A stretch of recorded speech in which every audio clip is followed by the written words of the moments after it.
Well, good morning, good afternoon, and maybe even good evening to some of you. Welcome to this webinar on breaking barriers, sharing experiences, building accountability, and countering pushback on FGM laws. I'm very happy to see that we have many participants connected. Thank you for joining us from across the globe. My name is Cécile Mazzacurati. I'm the Regional Gender and Human Rights Advisor with UNFPA in West and Central Africa. And it's my great honor to be welcoming you all on behalf of the UNFPA UNICEF Joint Program on the Elimination of FGM, to welcome you all to today's webinar. Before we start, allow me to just give a few quick notes. First, we have interpretation services available.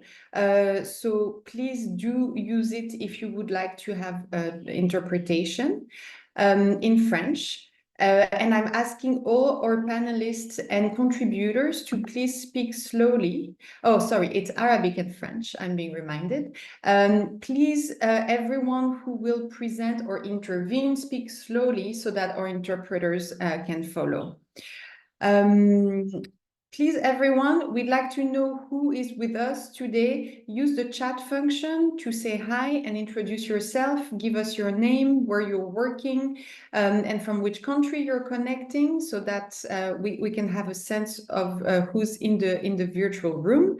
And you can also submit your questions throughout the webinar using the Q&A tab. And we're really looking forward to an interactive session. So with that, let's get started. And we can move to the first slide. I'll just give a few points in introduction.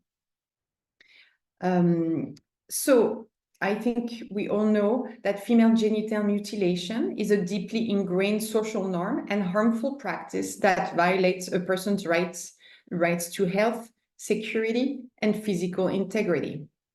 In the world, there are an estimated 230 million girls and women who've undergone this practice globally. The majority of them live in Africa. There are 144 million of them in Africa and 80 million in Asia. And sorry, yes, and the slide after, please. So today we're going, so first we know the cost of FGM in terms of health complication. It amounts to $1.4 billion spent per year on FGM complications. So in addition to the health violation, the rights violation, it has also a very heavy economic cost on countries. Next slide, please. So today we're going to dive into the question of FGM laws specifically. Laws that prohibit FGM demonstrate a country's political commitment to end this practice, and they also serve as an essential foundation to develop policies and interventions to prevent FGM. To date, we have 84 countries in the world with domestic legislations, either specifically focused on prohibiting FGM or that allow FGM to be prosecuted through other laws. Next, please.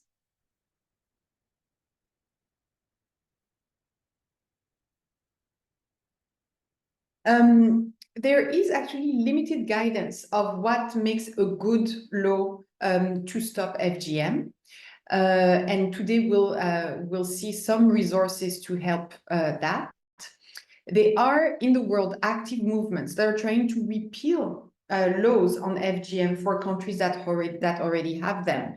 Kenya is one example with an attempt to repeal the law in 2011. Very recently, in the Gambia, there was an attempt to repeal the anti-FGM article within the Women's Amendment Act of 2015. This just happened starting in 2023 and was eventually blocked by a vote by the parliament. So they decided to keep the law in 2024. But so what we see, as I was saying, is that there are active movements against existing law on FGMs, and they're using a number of arguments and strategies. One of them particularly is around the freedom to uphold cultural and religious rights. We heard a lot of this in the situation in the Gambia. There are Islamic scholars who have issued fatwa on FGM as a practice, as an Islamic right and practice. And there have been recommendations for health workers to perform FGM in countries with or without laws, for example, in Ethiopia or, for example, in Indonesia. Next slide, please. As I mentioned, in the case of the Gambia, the law was not repealed, so there has been success in addressing the pushback against FGM law. The good news also is that there are new guidance and tools available, as I was mentioning, including the technical note on developing anti-FGM laws aligned with human rights that we're going to delve into today.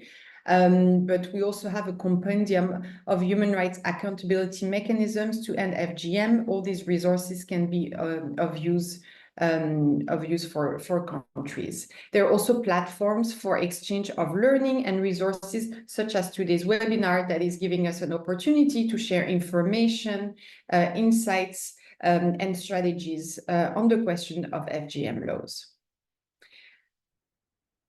Next slide, please. Yes, so moving into today's webinar, the objective is to share experience on countering the pushback on law and sharing resources on accountability and strengthening laws on FGM with a wide range of stakeholders. And that's where we hope you're all actively using the chat box to tell us who you are and maybe your thoughts, of course, on the different points that will be presented.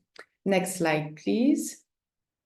So our format, we have a very nice lineup of distinguished speakers and experts from civil society, government officials, religious institutions. Everyone will share their experience. We will also have our experts who will speak in more details about the latest resources around FGM laws and accountability mechanisms. What we expect from this webinar is that we'll all walk away with increased awareness of the arguments against pushback on FGM laws. We'll have share and cross-learn on strategies and approaches, and maybe even identified opportunities for further collaboration and cross-learning between offices across regions, between offices and between institutions, I really want to say. I think that's it from my side. I very warmly welcome all of our speakers or guest participants, and it's my great pleasure to hand over to my colleague Tapiwa, Gender and Human Rights Advisor in UNFPA East and Southern Africa Regional Office, my partner in crime, who will be the main moderator for this event. So Tapiwa, it's over to you. Yes, thank you so much, comrade and partner in crime indeed, Cecile. Really thanks for the kind introduction and welcome everyone once again. And indeed, I'm honored to moderate this important webinar. And first of all, I'd like to start by introducing our esteemed panelists. We have a total of 3 of them who've joined. And I think I can confirm that we now have Bernadette in tech team. Could you please confirm?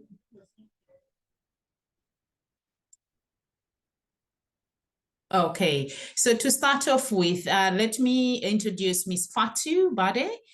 She's the CEO and the founder as well of Women in Liberation and Leadership organization in the Gambia. And she is the recipient of the International Woman of Courage Award from the US, First Lady Dr. Joe Biden, and Secretary of State Antony Blinken, in recognition of her dedication to women's rights and the fight against FGM. We're pleased to have you on board, Fatou. Welcome. And then the second panelist that we're having this afternoon is Ms. Bernadette Loloju.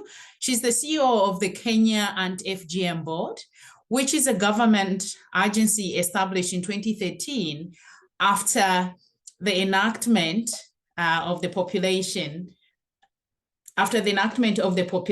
whereby she of the in 2013, where and after the enactment of the prohibition of FGM Act 2011. And Bernadette is a survivor of FGM. She's passionate about the campaign to eliminate, FGM in the country and even across the board. Last but not least, we do have Professor Ahmed R.A. Ragab. He is a professor and senior consultant in reproductive health in Al-Azhar University. He's the vice chair of Faith to Action Network and the chairman of the Family Culture Committee of the Egyptian Family House Association. Welcome on board, all three panelists, and we're really excited that we're going to have an indeed interesting and live discussion that we are learning and sharing experiences where we're all coming from. So before I start, and think echoing what Cecile mentioned, my colleague, is that, dear participant, please, we urge you to really feel free to submit all your questions, your comments and recommendations using the Q&A function in the Zoom, so that we are able to moderate and also gather all your inputs. And then our panelists, as they will be, presenting, they'll be in a, position to respond as in real time. So this is how we're going to, to start off with. And as mentioned already, the case, the Gambia case and the Kenya case are two examples where threats and pushbacks, made to repeal FGM laws in 2023 and 2027 respectively. And we want to dive deeper and get to know much better of what happened and what was the outcome, and moving forward, how are you going to do that? I would like to direct the first question at this point in time to both Fatou and Bernadette. I will start off with Fatou. Just tell us, what were the drivers and stakeholders involved in the pushbacks arguments for the Gambia and for the case of Kenya? Can you set the scene for us, please? You can start off, Fatou. Thank you. Thank you so much for having me. So in the Gambia, we had the law passed in 2015 against female genital mutilation, and it was passed during the period of dictatorship. However, the law was never implemented, and we only had the first successful conviction just in last year.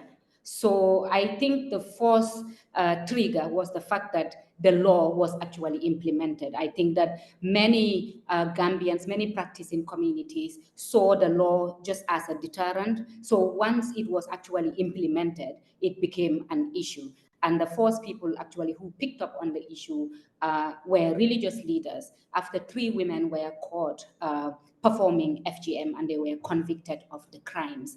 There is religion leader, a prominent religious leader in the Gambia, paid the fines and used the opportunity to spark the controversies to repeal the law. And the justifications given for that was that FGM was a religious obligation, and that suddenly this was picked up by our National Assembly members, who also use both religion and culture as a justification to repeal the law against female genital mutilation in the Gambia. So those were the main drivers of this. But ultimately, in looking at the whole issue of FGM in the Gambia, the low status of women and girls in the country has very much contributed to the continuous perpetuation of FGM on women and girls, but also for the challenges in implementing the law and making sure we move away from the practice. Thank you.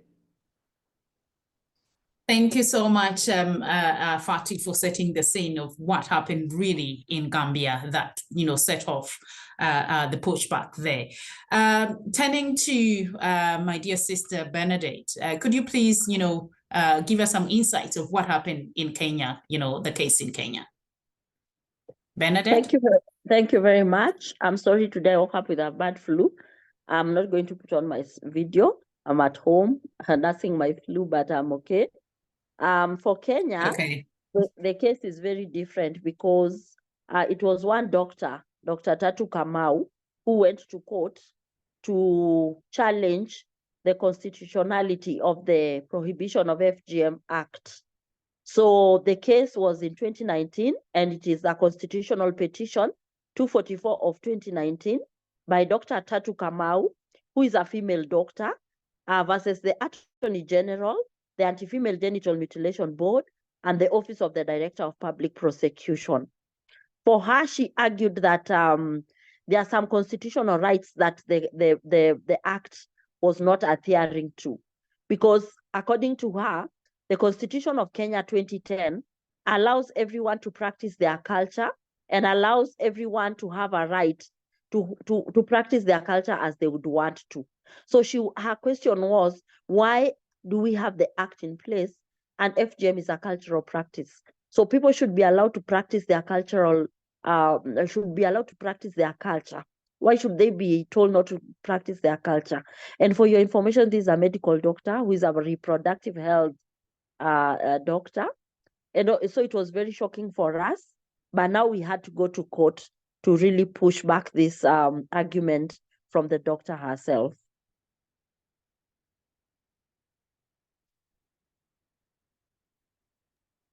Thank you so much, Bernadette. I think for that, it's quite clear, as you've mentioned, that indeed it was one individual, a medical doctor, and who actually had to come up with an argument of culture needed to be practiced. And that's very interesting, you know, for that. And please get well soon once again, Bernadette.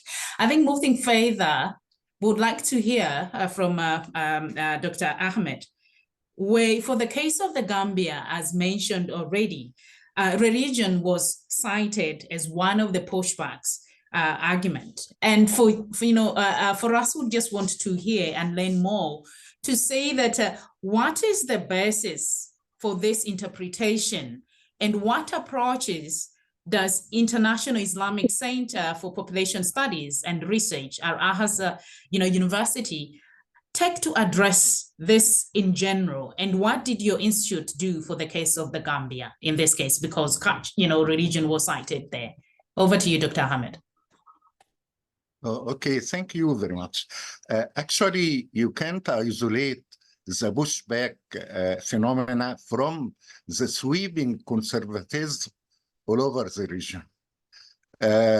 And this will not affect only the FGM, but also others like young age at marriage and so on. Our experience with Gambia is long. 7 years ago, I think, came a team, a religious group from Gambia headed by the Mufti of Gambia. And they took lessons on what is the scientific background, what is the complications, what is the true religious opinions on FGM. And they met with the Grand Imam of Al-Azhar and the Grand Mufti of Egypt. And during the meeting of Grand Imam, the Mufti said, I was wrong. I was interpreting that FGM is an Islamic act. And now I'll go back to home to call against FGM. This is about 7 years ago. And I think based on this, the law was done. Then this year, a message came indicating that a group of graduates from Al-Azhar wrote an article which was very popular to call for FGM, and it is an Islamic act, and there is a change on the law. So we have two events, one which was roundtable discussion with the religious leaders and a field visit from parliamentarians and senior authorities from Gambia to Egypt. I'll talk, because of the limited time, I'll talk specifically about the second event in which the parliamentarians came. We developed for them a program of 2 days in which they met with the scientific and the medical experts to talk about FGM and what is the complications and so on, and with senior religious leaders to talk about the Islamic background of this act. I'll summarize it, but also with parliamentarians from Egypt and civil society from Egypt. What was the main points is that the religious leaders indicated that the Quran makes no mention, explicit or implicit, of female circumcision. Moreover, in all the reported hadiths, there is no single evidence of an authentic chain of transmissions where from Sharia ruling on such highly serious matter on human life may be inferred, nor is there consensus among religious scholars. And they indicated that female circumcision is by origin forbidden on the premise that it is related to human person blood or safety of life, which are principles which should not be avoided. In accordance with the universal rules of jurisprudence, human blood is originally very valuable.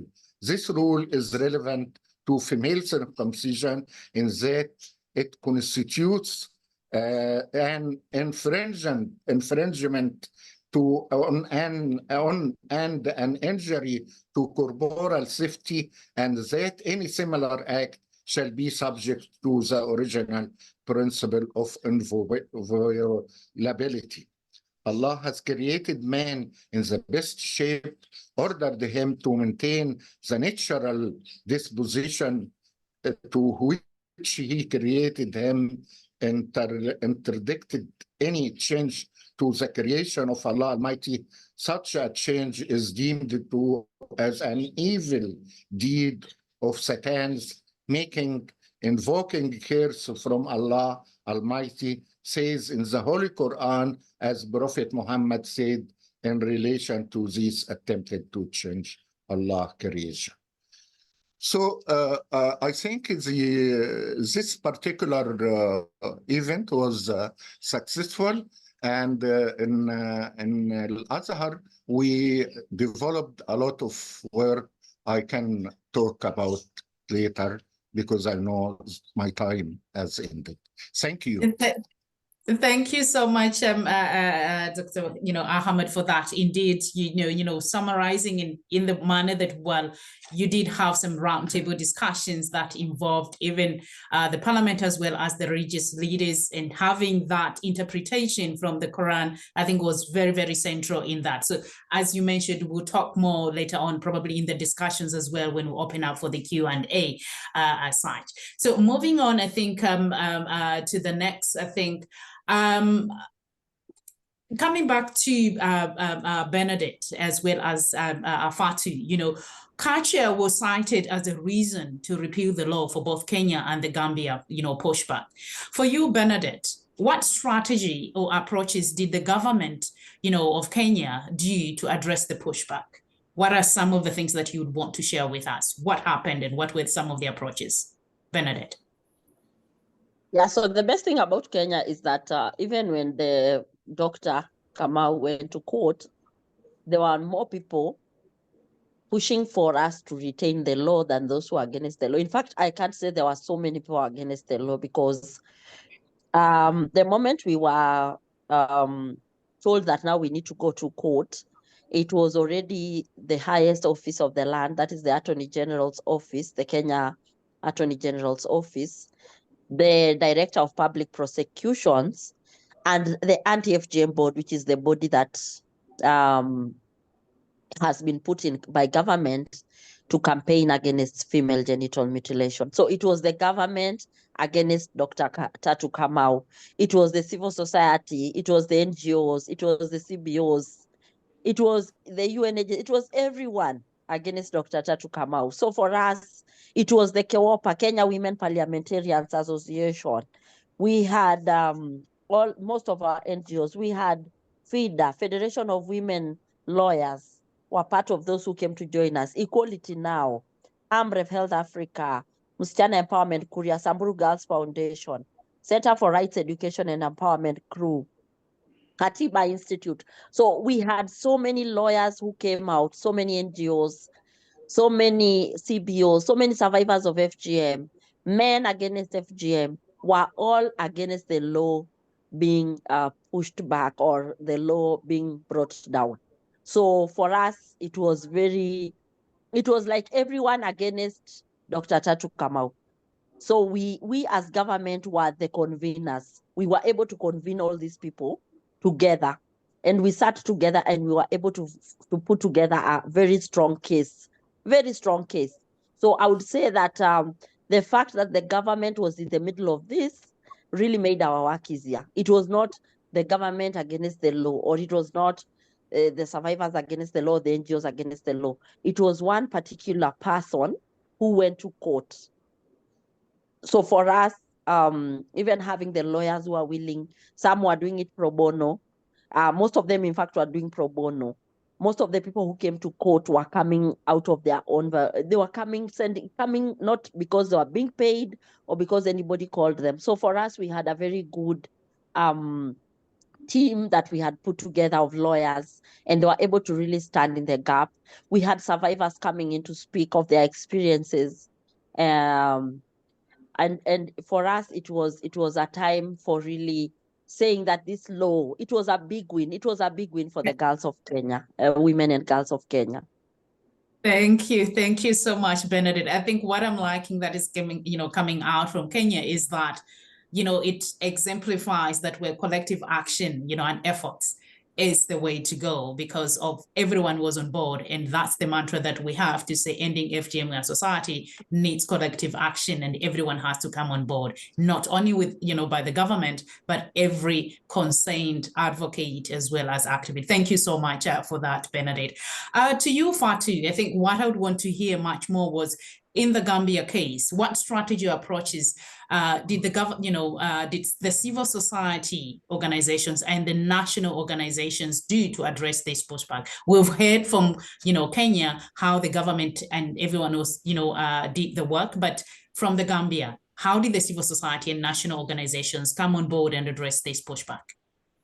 Thank you. Again, I think the Gambian civil society organizations were phenomenal in this whole fight to make sure the pushback, to make sure that the law was maintained. And I think one of the first steps that we took was to build our collaborations, to build a movement, which has always been an issue within CSO space, but we saw the need to work together. So we all came together, women-led organizations, survivor-led organizations, and we spoke in one voice, and we had one vision, which was to ensure that this law was maintained at all costs. So because of that collaboration, it really yielded a lot of benefits. We also took advantage of survivor voices, because the argument was that the fight against FGM was Western influence. We survivors in the Gambia came forward. We are Gambian women. We are survivors. We led the fight. And I think, again, it is so important that grassroots survivors lead this fight so that we do not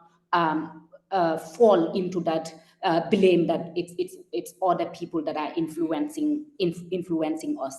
But we didn't just stop at survivor voices. We moved into our communities. We made so it was Gambian communities also coming out, women from different generations, and of course we had men also supporting us, which was so powerful, because we wanted to move away from FGM just being a women's issue. We saw the need to have a group, a national issue, a national conversation.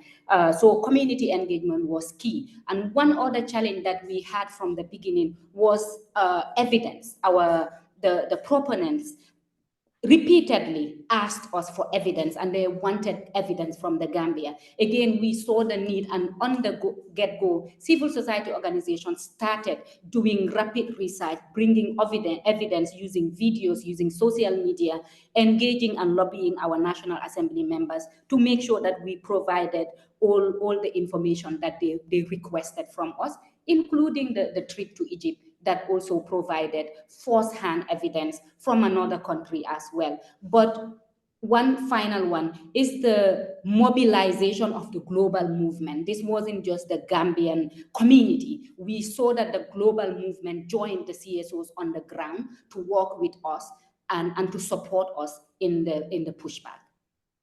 Thank you so much, Fatu, for that. Indeed, I think 3 key things that I'm taking from you, are you reflecting here is that survivors' voices were very central to the, to the work. But secondly, the global movement mobilization was key as well, because it wasn't just the Gambia issue. And last but not least is the male engagement. I think that's very, very, paramount to say that, well, involving males was actually very critical in that. So I do have just 2 quick rapid questions for the 3 of you in 1 minute that you'd want to respond to this. This is maybe I'll start first with Dr. Ahmed. What one key reflection can you share from your experience to those facing pushbacks? And this question, of course, will be responded by Fatu and Bernadette. And the other one for Fatu and Bernadette, just to topping up on this, is apart from what you've mentioned, the government, religious and civil society, who played also, what were some of the main stakeholders as well, besides the government and religious leaders? So Dr. Ahmed, you can start off as well, and then followed by Bernadette. We'll finish with Fatu. 1 minute, please, each. 1 minute is not enough. Just some bullets, some key highlights. As I said, this is a part of the sweeping conservatism. And the second is the ignorance, the lack of knowledge on reproductive health. The people does not know what is the functions of these parts which are removed. We should remove this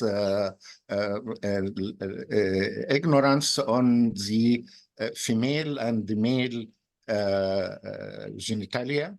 And the third is actually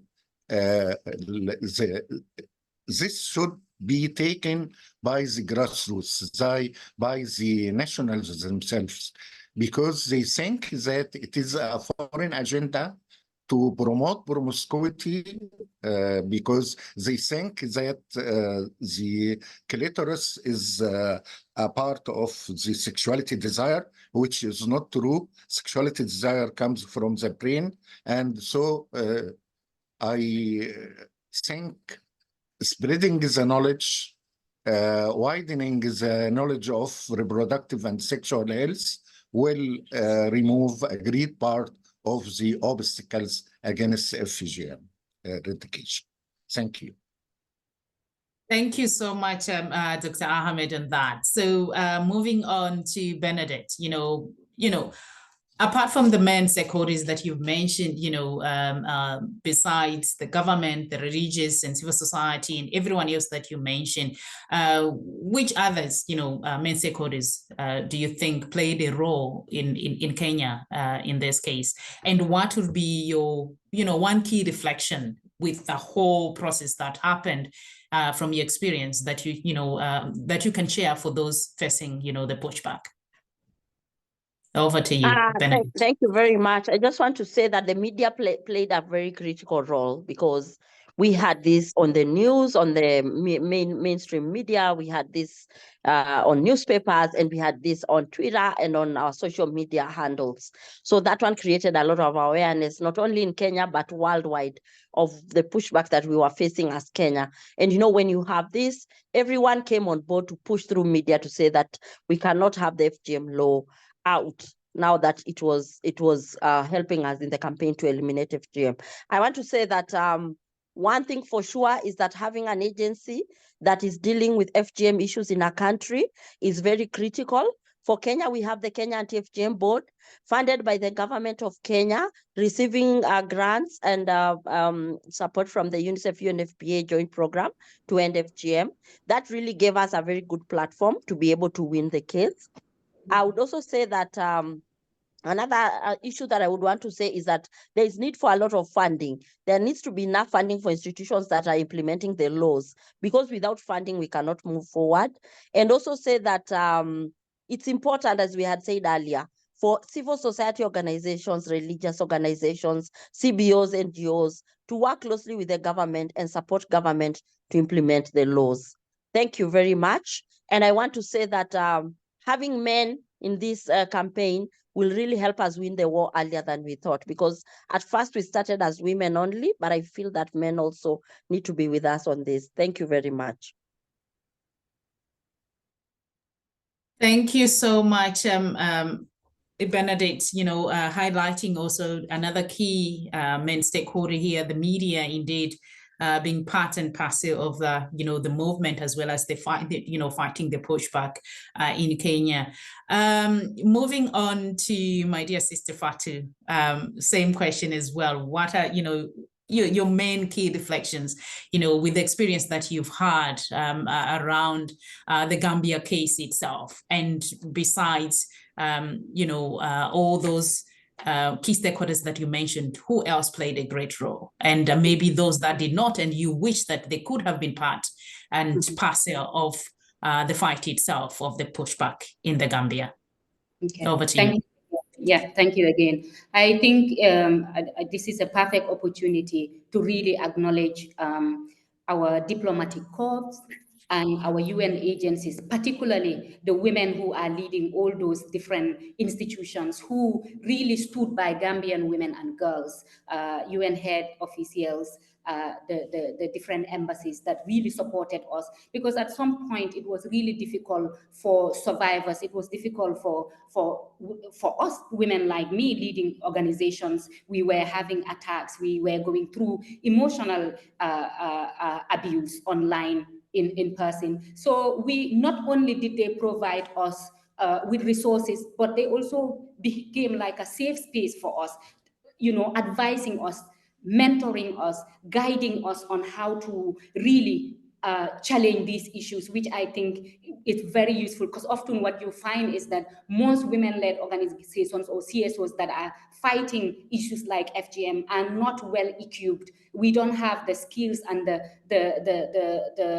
technical support to be able to challenge such powers, because in the Gambia, we were not just fighting one woman. We were fighting a whole system, a patriarchal system, which was completely against us. So this wasn't just a fight against FGM for us. It was a fight against gender inequality in general. And the pushback was more around patriarchy, which we have proven that we've really, I often say to people that I've never seen Gambian women fought so much for their rights and their protection. And our resilience that we showed through this process is really empowering, and I think it will really help us moving forward in this. We've also had other grassroots movements supporting us, like the Five Foundation and other organizations that came on board. We had the UN Women, we had the global movement that came and spoke to us, inspired us and motivated us. All those little things and big things contributed to the achievements we were able to register. Unfortunately, one of the challenges that we had at the beginning was the silence from the government, which we didn't see. For example, the Kenyan example, they had the support of the government, but again, because of the sensitivity of FGM, at the beginning, and the political issue around it, we felt that our government was very silent, although at the end they came through and supported us, which also really helped us register the impact that we have had. And moving forward, for me, for my reflection, is this issue of how people walk around the issue of FGM in eggshells and trying not to offend people.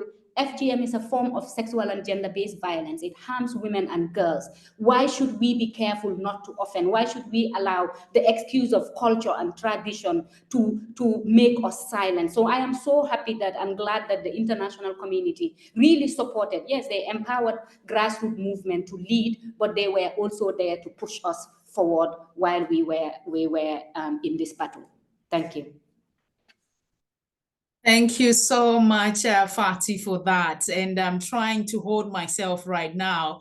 Towards the end, you've mentioned that, well, why do we have to, not wanting to offend? I'm trying so hard to be to remain and be politically correct, but I think I can agree with you to say, indeed, you know, this is a matter of life and death. And so there's no need, indeed, you know, to be very cautious of saying that we would not want to offend others because it violates people, you know, our women and girls' body, their rights in totality as it is. So thank you so much for that. And we'll be looking forward to having more discussions, I think, during the Q&A you know, as we move forward. So ladies and gentlemen, I know that, well, oftentimes we're supposed to start with our Q&A, but just hang on, keep on writing and sending those charts, sending those comments, and your reflections as well in the chat. We are going to have a Q&A, but not right away. So please hang on, keep on writing so that we can have a live one. We're combining, you know, another session that is coming up right now. I really want to thank you, all the panelists, you know, Fatu, Dr. Ahmed, as well as Benedict, for this great session, you know, shedding more light on a pushback, you know, arguments and country cases that you've highlighted from the Gambia and Kenya, the experiences and strategies that were employed by different stakeholders in addressing, you know, pushback. Now, let us move on, as I mentioned, to our next session about the latest resources that we have to strengthen FGM laws and accountability mechanisms. Allow me right now to invite my colleague and on, you know, an expert on FGM, and you know, and I know that we were supposed to have our colleague Miss Emily Filmer Wilson, as you actually rightly see it on the agenda, but due to some other, you know, family emergencies, she's unable to join us. But however, the two presentations will be done by Dr. Wisal Ahmed. She's going to discuss on the technical note on laws aligned with human rights, as well as a compendium of accountability mechanisms. So on this note, allow me to invite Dr. Wisal Ahmed to actually take us through the two presentations, and thereafter we will be having a Q&A that will be facilitated by my colleague Catherine Muller from UNICEF. Over to you, Dr. Wisal. Thank you, Tapiwa. I'm very pleased to share a few resources that are available. One of them is the technical note on laws aligned with human rights. As you know, there is little research and guidance on what makes a good anti-FGM law from a human rights perspective. So this resource was developed to answer this gap, and it offers guidance on good practices from other countries for those who want to develop new FGM laws or are planning to revise the existing laws. This resource describes how to ground anti-FGM laws in standards that are defined by human rights conventions, mechanisms, and political declarations made by countries. So who does this resource speak to? It targets policymakers, parliamentarians, and civil society actors. And it is comprises of, as you can see on the picture on the right, on 4 sections: an introduction. The second section talks about the dimensions on human rights related to FGM and the state obligations to these rights, and then moves on to the 4th section, which provides recommendations on how to develop these laws. So sections 1 and 3 basically highlight the human rights violated by FGM, the instruments that are there, and the obligations by the state to ensure that its people enjoy all the rights they have committed to. The 4th section provides good practices from countries where the FGM laws address some legal loopholes such as making clear definitions, comprehensive definitions by what it means. What does FGM mean? What does FGM medicalization? FGM medicalization is when health workers perform FGM. What does cross-border FGM? So having very clear definitions around it. Addressing issues around age. What ages does FGM apply to? The issues of consent. And also addresses the complexities in implementation, such as, do you put, the caregivers, the parents to, jail, all these practicalities and some solutions on it. And you would see in this guidance note, good practice examples that are highlighted here. If you can see in the cursor, in purple, we could see Kenya and Burkina Faso as an example. And it also emphasizes the need of applying gender and child responsive and human rights approach. Meaning that, the children, the laws center around the child's safety and protection. Also centering it around gender and human rights. But also remember that laws do not work alone, cannot be treated in a siloed manner. It has to be part of a comprehensive approach. In fact, there is a good practice shown on how law is made using a comprehensive approach by making sure there are financial resources, that there is training, there is awareness, civil society organizations and all the protection services in place, the holistic approach when having the laws. Also, very important consideration is having a participatory decision-making approach involving the people, civil society, when drafting or amending FGM. I've just shared these resources a bit. It has been, it's not as new as the technical note, but it's also a supportive tool that helps you to conduct public inquiries so that you could have a targeted awareness raising and social mobilization to broaden the public knowledge for drafting and to garner support. I would like to end here about this technical note, but briefly whet your appetite on for an upcoming resource. It's called Human Rights Accountability Mechanism. And it's really an overview of the global, the regional, the national, the community sort of ecosystem. So it helps the users figure out what's there that I can use for accountability. So as I mentioned, it's an upcoming resource and we look forward to sharing with you all. Over to you, Tapiwa. Thank you for listening.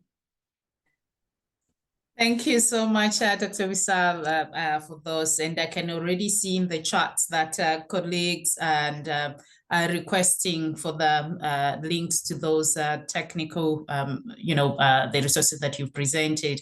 We'll definitely be looking at. And thank you very much for sharing that, because that's where we'll be in a position to know what to do and how to actually amplify our work out there. Thank you so much for that. And I think, as I promised, right now, we're diving deep into, Q&A session, where if there are any questions directed to the presenters and the like, either coming out of the charts or, also you'll be given an opportunity to use the raise hand icon.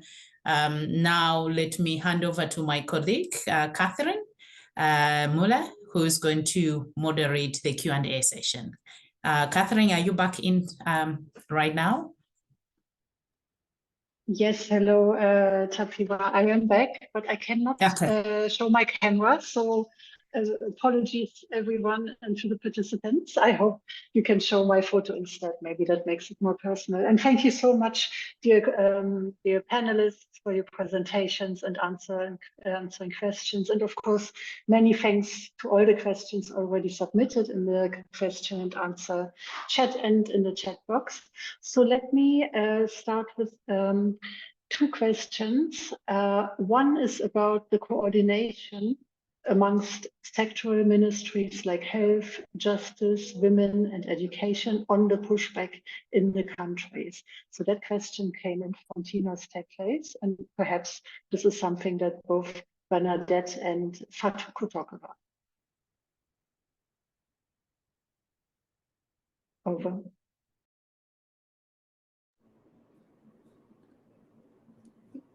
Okay, I can start. In the Gambia, I think this is one challenge that we continue to face. The issue of FGM is only seen more as an issue around gender, and it's not really coordinated among other ministries, where I think moving forward from especially this pushback, this is one thing that we hope our Ministry of Gender and Health, of course, and Justice as well, because of the law, all need to work together, as well as education, because education is one of the key strategies to use really to eradicate FGM. We must include the issue of female genital mutilation and other forms of gender-based violence in our curriculums so that young people are aware of how these issues harm them, but also in an effort to break the circle of violence from one generation to the other. So we really hope that this is something that we will take on board. We already have a working group on FGM, and we will see how to expand this to include other ministers' offices as well. Thank you so much, Fatou. Bernadette?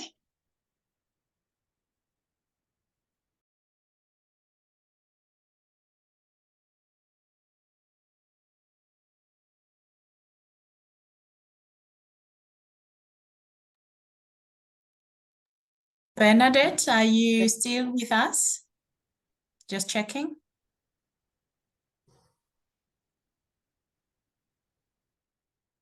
And if you are, you're muted.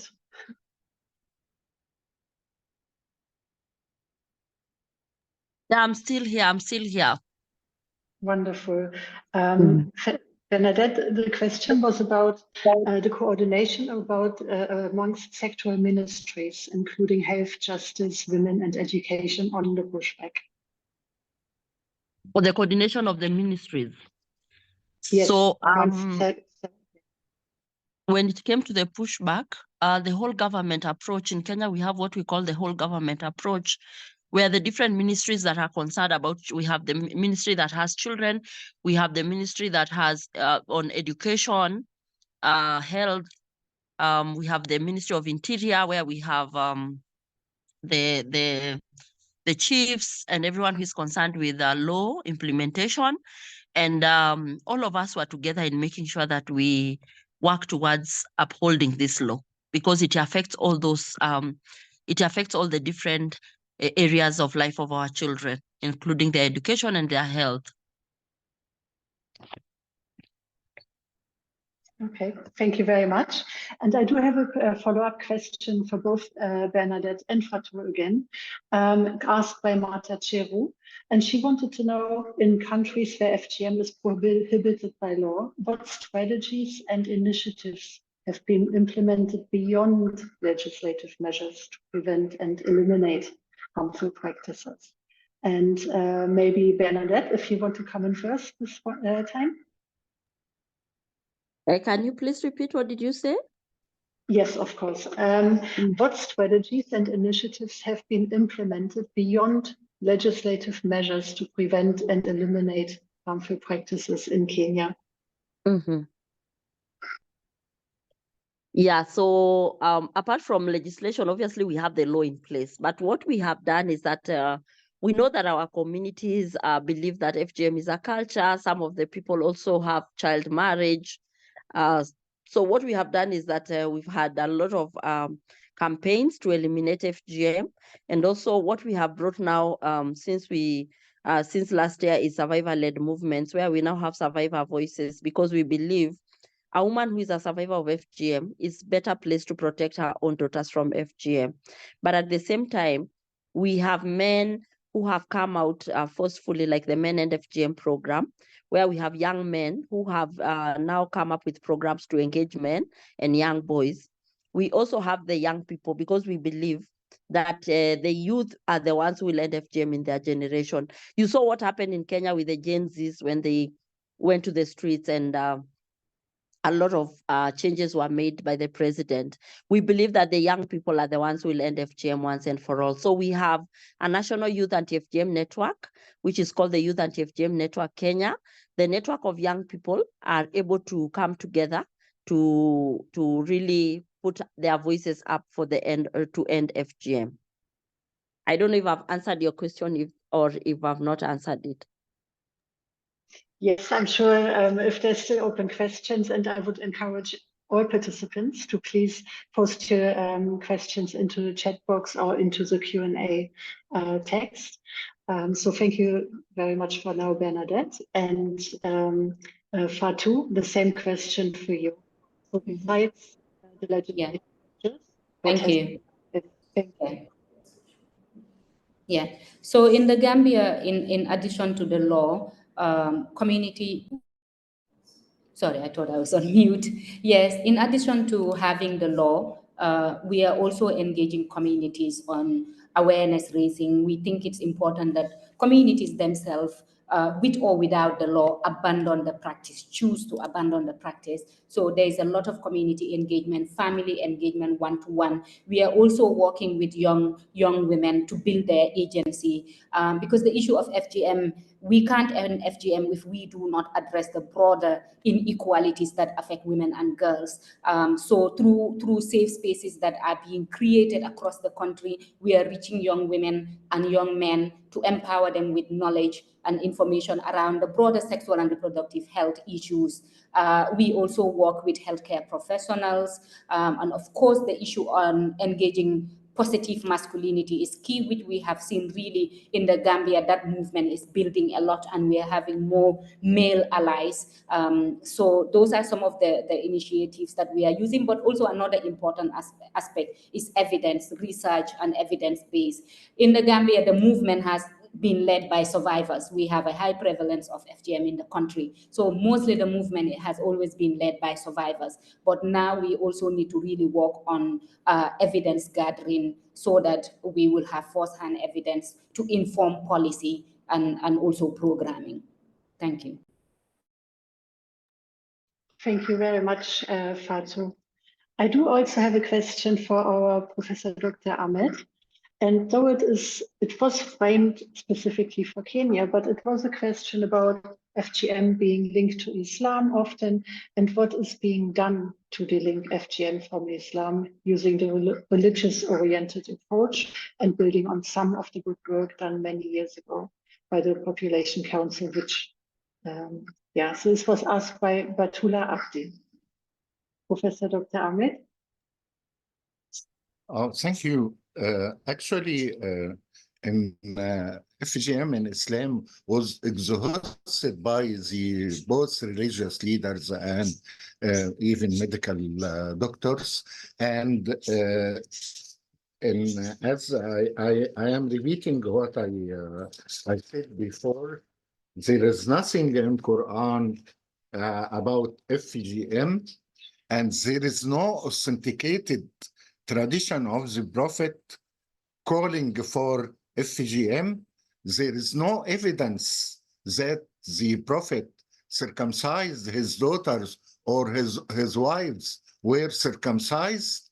And the only authenticated hadith does not call for the practice of female circumcision. What can you call it?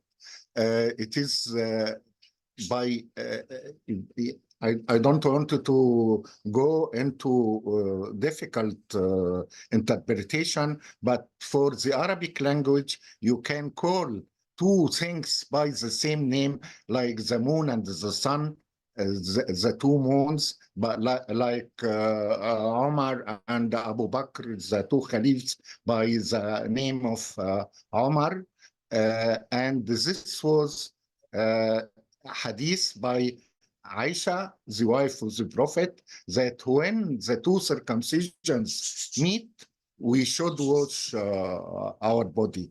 The two circumcision, some interpreter indicated that the female circumcision and the male circumcision, but the language experts indicated that no, it is male circumcision, and the private parts of the woman, they called it female circumcision. So there is no authenticated hadith at all. There is no mention, even it is forbidden by, and there is evidence that it is forbidden because of the damage it causes for the body. And even on some jurisprudence indicated that if there is cut of a part of the genitalia part which prevent the woman from enjoying orgasm, there should be qasas. Qasas, that means we should cut a part similar to the part which was cut and caused this damage. This is in the jurisprudence books, and all the, I did a study. I asked the senior religious leaders and the local religious leaders. All the senior religious leaders were in the motion of eradication of FGM, and even some went to that it is haram, it is forbidden. And local religious leaders, there was some difference in interpretation. Some call it is makruma. Makruma means it is a privilege for the woman. Some said it is sunnah. And even what is sunnah? What is the definition of sunnah? Sunnah is something, if you did, you will be rewarded. If you didn't do, you will not punish. So it is for senior religious leaders, the issue of FGM is solved, but with as I said, with the sweeping conservatism, some people argue that it is allowed. Thank you. Thank you very much, Professor Dr. Ahmed. And I actually do have a follow-up question in the chat from Adriana Kaplan. And it was mentioned that in the Gambia, the argument of the supporters to withdraw the law, they made a clear distinction between FGM, female genital mutilation, that it is prohibited by Islam, so they accepted that, but they claimed that female circumcision is a different thing and they allow it. So how do you deconstruct this distinction between circumcision and mutilation with such arguments and proponents? Actually, female circumcision, under it, the terminology of female genital mutilation, all the forms, even those who call for cutting the prepuce of the clitoral hood, it is very difficult, extremely difficult, and it needs a medical expert and equipment which is very, very expensive, and that is not for the medical doctors. They rejected it. FIGO, which is the International Federation for Gynecologists all over the world, rejected it. The Egyptian Medical Syndicate rejected it, but some medical doctors call for it, like Sitt al-Banat in Sudan. God bless her, she died, and two others from Egypt or 3 others from Egypt, a surgeon called Rifat al-Bawab, and Munir Fauzi, gynecologist, and Ibrahim Aoun. They called for it, but it is extremely difficult, and the complications are there, and there is nothing in Islam which for actually call the people to do it. So senior scholars, senior medical doctors reject it, and there is a statement by the Fatwa Committee at Al-Azhar, the Grand Mufti of Al-Azhar, the Grand Imam of Al-Azhar, even in other countries like Sheikh Sayyid Al-Qaradawi, well-known, all of these have fatwa that it is forbidden and it is not allowed, and even some of them mentioned it is haram. In a minute, I can recall one of the Grand Muftis of Egypt was supporting FGM, and when he knows the scientific facts, he rejected it and he called it haram. Thank you. Thank you so very much, Professor Ahmed. And I will give you a short break because there's many questions for you. But I will go over to Bernadette again because there was one question for you specifically, Bernadette. And the question was from Nkoitoy Eric, asking how are you planning, or what are your plans by your foundation of making sure that the awareness and education is magnified to all parts of the nation, and specifically asking about Narok Masai Mara. Over to you, Bernadette. Yes, what I can say is that we've been working closely with different partners in the different parts of the country, because for us, we are a government. But we have so many other partners that we have been working with. In the Masai Mara, we have the Ma Trust. The Ma Trust is one of the organizations that we work very closely in the Masai Mara. And they've been doing a lot of work in terms of education, in terms of women economic empowerment, and in terms of training girls on life skills, including saying no to FGM and child marriage. And so what we have done as government is that we have mapped out all the organizations that are doing FGM work in the country, and then we work closely with them. So that's what we've been doing. And obviously we have different policies, government policies that allow girls to remain in school. Like we have a policy on return to school for girls who have gotten pregnant. Any girl who is pregnant can give birth and then go back to school. So we have policies in place that are ensuring that our girls remain in school. Thank you very much, Bernadette. And there is another question about religion and working with religious leaders. And the question is asked to Professor Ahmed, but maybe I also want to bring in both Bernadette and Fatou on this. How have you worked with religious leaders?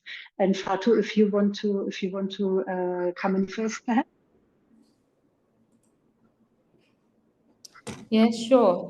Of course, in the Gambia, as I said earlier, one of the drivers of the pushback was from religious leaders. And we saw how important it was to engage with religious leaders continuously, which civil society organizations have been doing over the years. But I think this pushback has actually amplified and made it more apparent to us that we really need to work closely with religious leaders. Luckily for us, during this pushback, we also had other religious leaders who were actually on our side, who came out and debunked some of the misconceptions that were being spread around. We continue to face challenges as of today, because one of the unfortunate things that came out of this whole pushback is that there has been a lot of misconceptions that have already been spread within our communities, particularly using religious as a justification to perform FGM on girls. Therefore, our interventions moving forward really require that we work closely with religious leaders, but also involve madrasas. These are schools for where Islamic teachings are conducted across the country. So we are definitely working on that and continuing to engage at that level. Thank you so much, Fatu. Bernadette, how have you in Kenya worked with religious leaders? For us on issues of spiritual leaders, we have what we call the North, that's the Northern Kenya. That's where we have a bigger percentage of Muslims. And they are also leading on FGM. Like when we look at some of the counties in that region, Garissa, Wajir, Marsabit, Mandera, have over 90% FGM in those counties. We have some of the religious leaders who are supporting the fight against FGM, but we also have some religious leaders who are supporting what they are calling just a small cut. They're saying now they're moving from type 3 to type 1.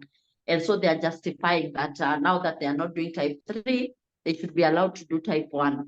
And we are still seeing how we will continue engaging the religious leaders for them to accept that it's not a religious requirement, especially Islamic, because we have some areas that don't practice FGM and they're still Muslims, like Mombasa, Kilifi, and other areas of the country that don't practice FGM and they're still Islamic.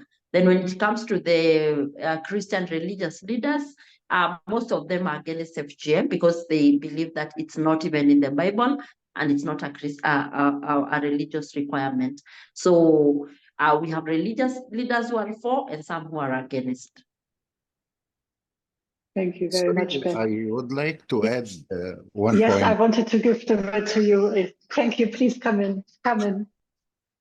Actually, when you read the arguments of those who are supporting female circumcision and FGM, they are quoting the evidence of male circumcision, which we have strong evidence in the Islamic tradition, and they claim it is for female circumcision, while it was supporting male circumcision, like the fitra, the nature traditions of the Prophet, in which he said in one hadith that 5 of the nature, among them circumcision, but also shaving the mustache.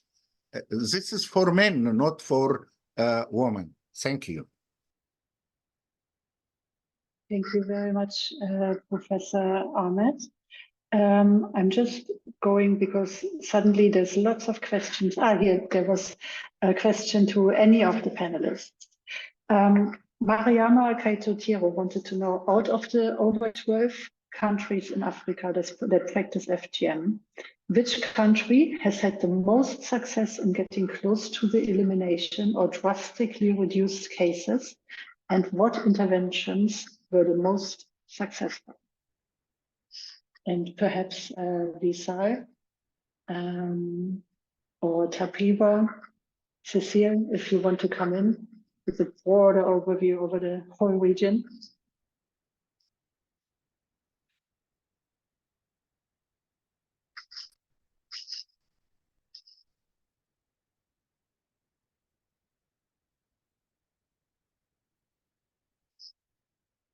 Can you hear me?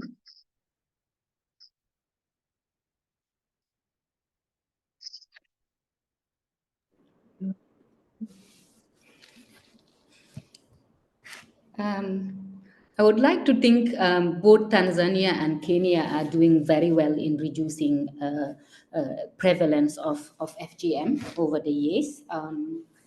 That's one of the things that I would like. I'm not sure what the statistics. I believe there are 2 countries that. Yes, and I was also just quickly looking as part of the joint program on FGM with UNICEF and I can, sorry. So Burkina Faso, yes? Yes, I just wanted to share that there are several countries that seem to be on track to end FGM. One of them, as Fatu said, is Uganda. We have Ghana, we have Togo, Benin, Niger, Cameroon. They seem to be on track to end FGM by 2030.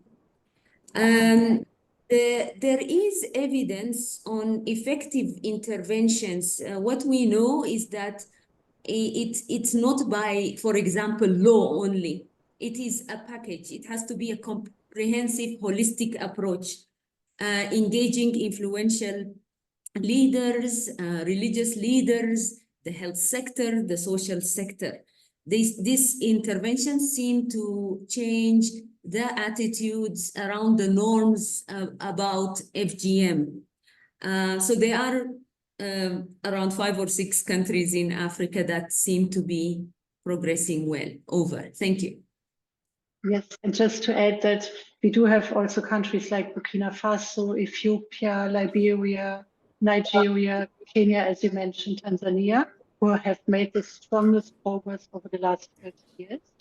And perhaps as part of the post-webinar package, we can share the link to the recent publication on female genital mutilation, 2024 update that was launched in March on the International Women's Day.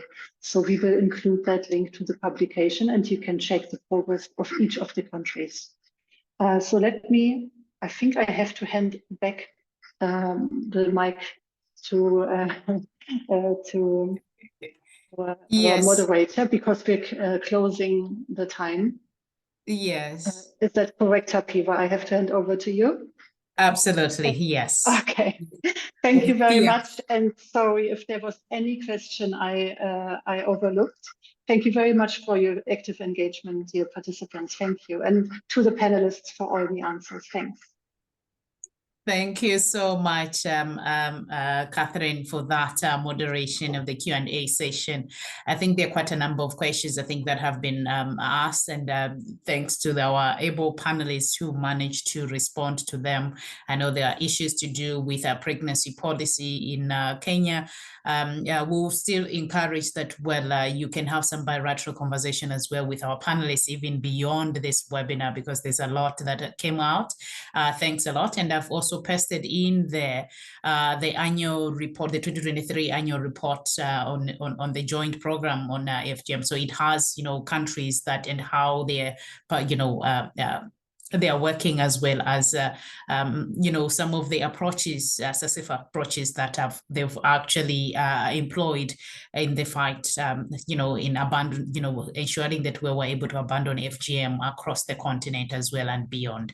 But thanks a lot for that. And before we can actually come to the very close of our session, that will be, the webinar will be closed by my colleague, Cecile. I've just been informed by our comms team, tech team, to say for better documentation as well for this webinar, and also just to know who's who in the room, would like if you can turn on your cameras so that our tech team can actually do can take some pictures, can document that you were part of this conversation.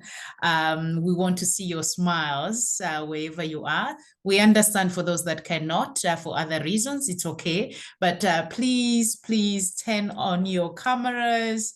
Fatu, please turn on your cameras. And the tech team, once you're done taking the pictures, please confirm with me so that we can proceed to the next. Shadia, Grace, Sobu, please turn on your cameras. If you can, that is. Please do so. I'm seeing so many smiles there.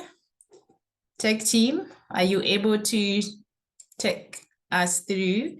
And I can understand that probably the attendees, the participants may not be able to have maybe that function, but the host, you should be in a position to unmute them.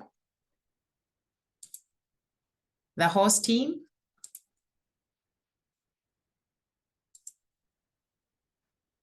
Fahmia, once we're done, please confirm with me if we've been able to document this moment.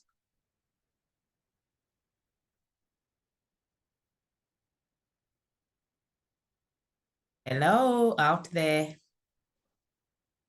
Done, Tapiwa. It says the camera cannot, be Yes, the host are the ones. If we have the host, can you unmute? Can you turn on the cameras, please? The host.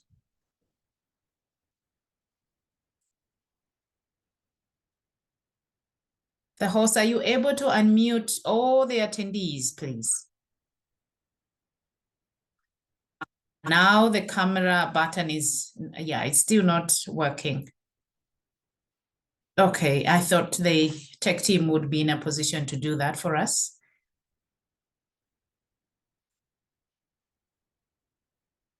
Okay, if not, then we will just have to proceed. I was hoping to see those lovely smiles and, you know, to be documented that they are part of this conversation today. But over and above, let me, yes, next time. Thank you so much, Emily. Yeah, we appreciate that. Yeah, thanks, Emily from Ghana right now. Thank you so much, colleagues. May I... Yes, maybe you can just register the names. Yes, please do so, Teresa. As I think we announced at the beginning, colleagues have been registering their names as well as the institutions that they are representing to be part of this. Thank you very much. But with this, allow me now to hand over to my colleague, Cecile, to actually close off this webinar for us. Over to you, Cecile. Thank you, Tapiwa, and thank you everyone for staying so engaged throughout the webinar. It's very nice to see we still have over 80 participants. I want to give really my deepest thanks and appreciation to our colleagues from Kenya, the Gambia, and Egypt for this really interesting and important experience sharing. Thank you, Wizal, for presenting the resources that I think will be really strategic and helpful for all of us working on FGM laws and accountability mechanisms. I'm not even going to attempt to summarize because so many important points were made, but I think what I'm taking away from everyone's inputs and the Q&A afterwards is the power of alliances.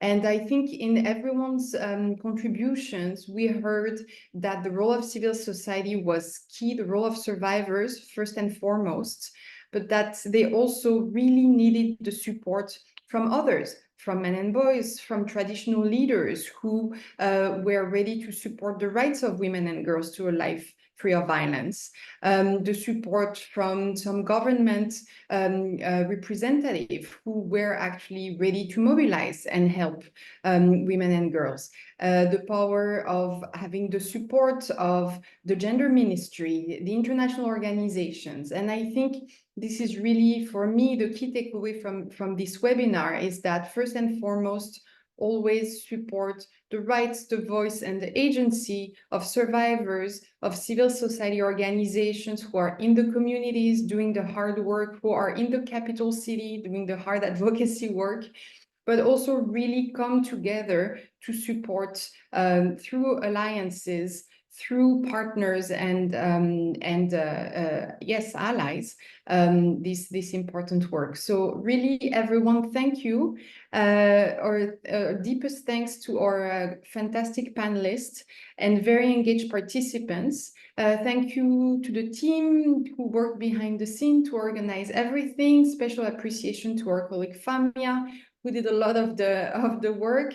And have a great day, everyone. We'll be sharing the recording, links to the resources, and we're only ever just one email away if you want to be in touch. So thank you, and the fight continues. Bye, everyone.